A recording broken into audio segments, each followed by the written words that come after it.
করে না, আমরা কিন্তু দুর্নীতি দমনের কাজে না। আমরা যেটা করছি সেটা হচ্ছে তদন্ত। আমরা করছি যে আমাদের ব্যাংকিং খাত থেকে কারা অর্থ লোপাট করেছে, কতখানি লোপাট করেছে এবং অর্থটা দেশে আছে না বাইরে গেছে, এটা হচ্ছে আমাদের তদন্তের বিষয়। এখন এই তদন্ত চলমান আছে। এই তদন্তে যদি কারো অপরাধ ধরা পড়ে তার বিরুদ্ধে ব্যবস্থা নেওয়া হবে। বিদেশি বিভিন্ন ফার্মও তো আপনাদের সহযোগিতা করতে চাচ্ছে স্যার, এই ফার্মগুলোর সাথে কি চুক্তি হয়েছে বা সর্বশেষ অবস্থা কি? এই ফার্মগুলোর সাথে এদের দুই ধরনের ফার্ম আছে। একটা হচ্ছে সরকারি প্রতিষ্ঠান, একটা হচ্ছে বেসরকারি লিগ্যাল ফার্ম। সরকারি প্রতিষ্ঠানগুলোর সাথে আমরা দ্বিপাক্ষিক চুক্তি করতে যাচ্ছি। আমরা ড্রাফট হয়েছে, সাইন করা হয়নি, আমরা যাচ্ছি এবং বিভিন্ন দেশের সরকারি প্রতিষ্ঠানের সাথে। আর আরেকটা গ্রুপ হচ্ছে সিভিল স্যুট করার জন্য। এটা হচ্ছে ক্রিমিনাল কেসের জন্য সরকারের সাথে সরকারকে থাকতে হবে, আর সিভিল কেসের জন্য আইনের আমাদের লয়ারের সাথে চুক্তি করতে হবে।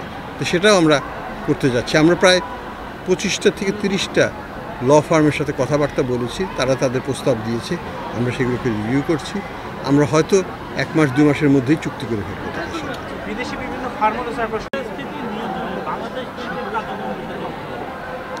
মুদ্রাস্ফীতি নিয়ে জন্য তো আমরা অনেক কিছুই করছি। আজকে দুপুরে যেটা আমি বললাম যে আমরা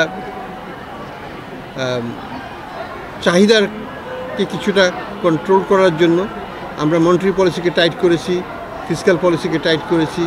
আবার সরবরাহ বাড়ানোর জন্য আমরা যেটা করেছি যে সব নিত্য প্রয়োজনীয় পণ্যের উপর কাস্টমস ডিউটি, ভ্যাট ইত্যাদি তুলে দেওয়া হয়েছে।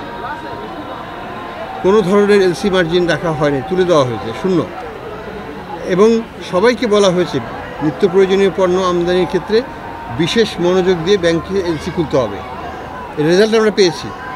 অক্টোবর থেকে জানুয়ারি মাস পর্যন্ত অলরেডি কিন্তু পণ্যের আমদানি 20 থেকে 35% বেড়েছে। এটা একটা ভালো দিক। আমরা মনে করি যে রোজার সময় পণ্য মূল্য আরও স্থিতিশীল হবে। ইনফ্লেশন 2% কমেছে, 1.5% কমেছে।